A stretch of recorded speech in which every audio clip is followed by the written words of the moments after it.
대중문화 현상으로 우리 사회를 진단한다. 문화코드 94.5.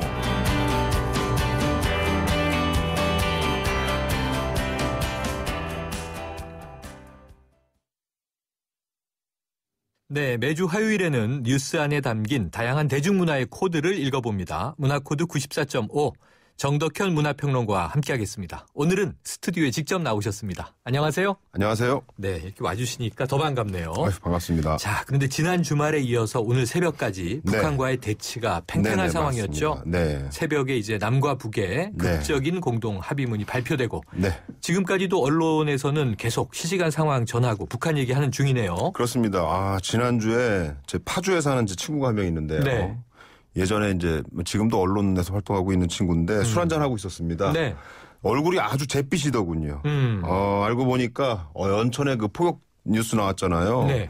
그걸 보더니 굉장히 불안감을 느끼는 상황이었어요. 그렇겠죠. 그리고 사실은 이 파주나 이쪽 위쪽에 사시는 분들은 이런 일이 나올 때마다 고개를 떨구신다고 합니다. 이게 사실은 경제 상황하고도 무관하지 않거든요. 그렇죠. 거기 사시는 분들은 통일이 빨리 돼야 이쪽 지역 경제도 굉장히 활성화된다고 생각하고 계시는데 이런 이제 얘기들이 터져 나왔을 때 그리고 또 언론들은 또 어떤 면에서 보면 좀 긴장 상황 이런 것들을 좀 과도하게 좀 집중해서 보여주는 면들이 좀 있어요. 부추긴다 느껴질 때가 그렇습니다. 있는데. 그래서 그런 걸 보고 나니 아주 얼굴빛이 안 좋은 친구의 모습을 보고 저도 좀 씁쓸한 면들이 있었는데 물론 남북 간의 상황을 좀 엄밀하게 얘기해서 정확한 정보를 전달해 주는 건 중요한 문제지만 어떤 경우엔 좀 과도하게 어떤 한 측면만 부각시켜서 자꾸 보여주는 건 좀 문제가 아닌가 하는 경제 상황 말씀하셨지만 그 지역에 사시는 분들한테는 이게 생계와 생존의 문제이기도 하잖아요. 맞습니다.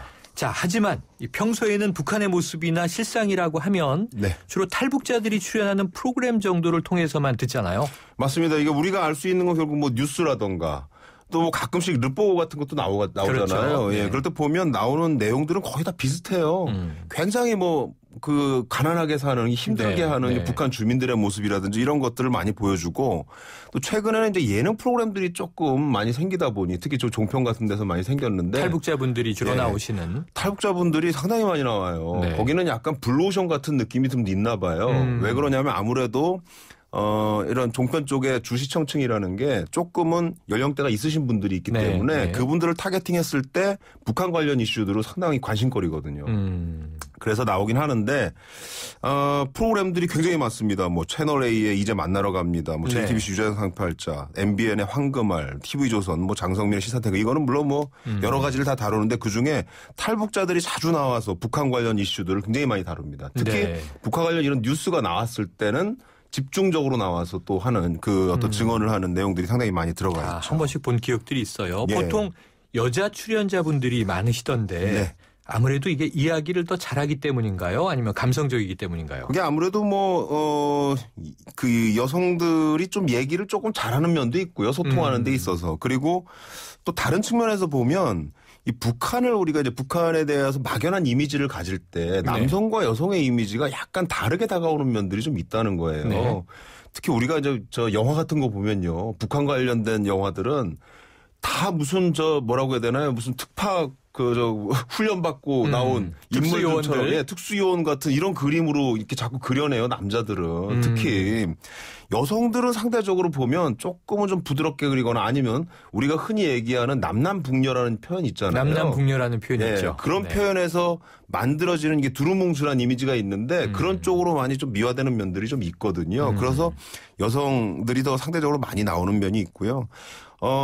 그런 면들로 보면 사실은 우리가 지금까지 방송을 통해서 비춰지는 그 북한의 이미지 또 남성 여성의 이미지가 얼마나 굉장히 좀 편향돼 있는 느낌이 있지 않나 하는 생각은 좀 들 때가 있습니다. 얼마나 실상에 가까운가 이제 궁금해 하셨는데 자, 하지만 내용들이 주로 이래요. 얼마나 북한이 못 사는지 또 탈북을 하기가 얼마나 어려운지 얼마나 그 사선을 또 뚫고 넘어왔는지 주로 이런 이야기들이 많이 부각되던데요.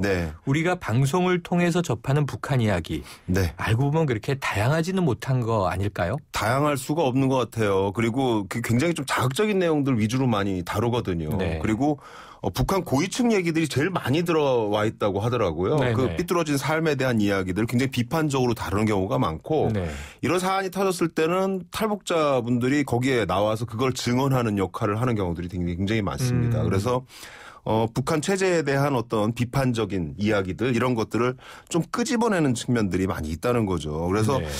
예전에 보니까 뭐 이제 만나러 갑니다 이런 프로그램에서 탈북자가 나와서 이 전기가 이북에 다 꺼져도 김정일 별장은 뭐 다 켜져 있어야 된다. 뭐 이런 뭐 백성들은 다 죽어가는데 이런 표현을 한 내용들을 좀 본 적이 있거든요. 네.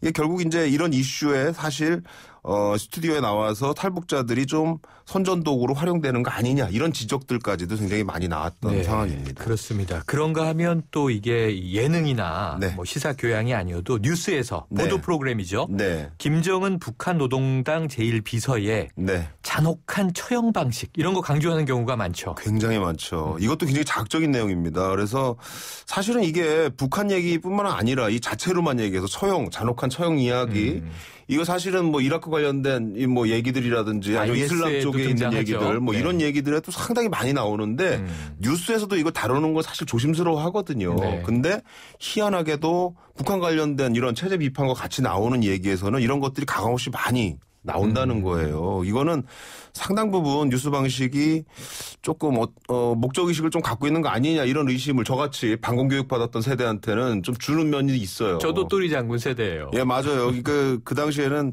진짜 북한 사람들이 무슨 괴물인 줄 알았잖아요. 우리는. 뿔 달린 도깨비. 네, 뿔 달린 도깨비 같은 뭐 네. 그런 이미지로 우리한테 다가왔었거든요. 물론 지금 많이 그게 없어졌지만 지금의 어떤 방송의 그 어떤 그 흐름 같은 것들도 거기서 큰 틀 안에서 보면 크게 변하지 않은 건 안 변하지 않았나 하는 생각이 들 때가 좀 있더라고요. 네. 자, 그런가 하면요. 네. 또 이 김정은을 포함해서 네. 뭐 북한 지도층 네. 혹은 고위층 네. 또 이제 이 앞에 김정일, 네네. 김일성 세대까지 네. 이들의 여자 관계에 대한 보도가 상당히 많이 등장하는 걸 봅니다. 네네. 뭐 일례로 기쁨조라는 단어를 모르는 사람 거의 없잖아요. 기쁨조는 우리나라에서 약간 이 의미가 변형돼 가지고 네. 이제 막 쓰이는 단어, 익숙한 단어가 돼 버렸어요. 네. 이 흔히들 예쁜 아이들 볼 때 얘가 나의 기쁨조야 이런 표현을 많이 쓰시거든요, 어르신들이. 네. 근데 실제로 이 기쁨조라는 단어를 인터넷 사전을 통해서 찾아보면 북한에서 안마나 노래, 춤 등을 익혀 주석 및 그의 측근에게 봉사하는 여성이라고 정의되어 아이고, 있거든요. 네. 여기에 상당히 성적 뉘앙스 같은 것들이 들어가 있다는 겁니다. 그래서 결국은 이 뭔가 왕과 동일한 권력을 쥔 북한 통치자들의 여자 이야기. 네. 얼마나 자극적입니까? 그런 그렇죠. 느낌들을 좀 끄집어내고 있다는 거죠. 네. 자, 물론 북한의 실상을 알리고 북한 인권을 개선하겠다는 의도에서 뉴스도 계속되고 여러 가지 방송 프로그램이 만들어지는 것이기도 하겠지만 네. 좀 내용이 지나치게 선정적이라는 생각이 드네요. 맞습니다. 그러니까 북한 관련 프로그램들이 좀 선정적으로 흐름에도 불구하고 이게 조금은 방치되어 있다라는 느낌이 들 때가 있거든요. 네. 그게 그 안에는 조금은 이제 보는 사람들 입장에서는 좀 정치적인 목적 같은 게 있는 게 아니냐. 뭐 이런 얘기들이 나올 수밖에 없는 상황인 거죠. 특히 뭐 약간 보수적인 채널에서는 그런 것들을 더 많이 등장시키기 때문에 그런 상황들이 많이 생기는 거라고 보여지거든요. 네, 이제 긴장이 완화되면서 통일에 대한 이야기들이 계속 나오고 있고요. 네. 또 언젠가는 이제 실현되는 날이 오긴 올 텐데요. 그렇죠. 뉴스나 방송에서 좀 네. 어떤 역할을 하는 게 좋을까요? 아무래도 이 남북 간 상황 굉장히 민감한 얘기입니다. 네. 하지만 그럼에도 불구하고 지금은 국가 간의 어떤 부분들도 좀 경계를 뛰어넘는 이런 새로운 시대거든요. 네. 그렇기 때문에 남북 간의 이야기들 너무 이질적인 것들만 이렇게 자꾸 부추기는 이런 네. 방송들 좀 피하고 뭔가 앞으로 일어날 어떤 통일에 대한 부분들 이런 것들을 준비하는 정보적으로 좀 준비해 줄 수 있는 이런 프로그램들이 좀 필요하지 않나 하는 생각이 듭니다. 네, 오늘 말씀 감사합니다. 감사합니다. 지금까지 문화코드 94.5 정덕현 문화평론가와 함께했습니다.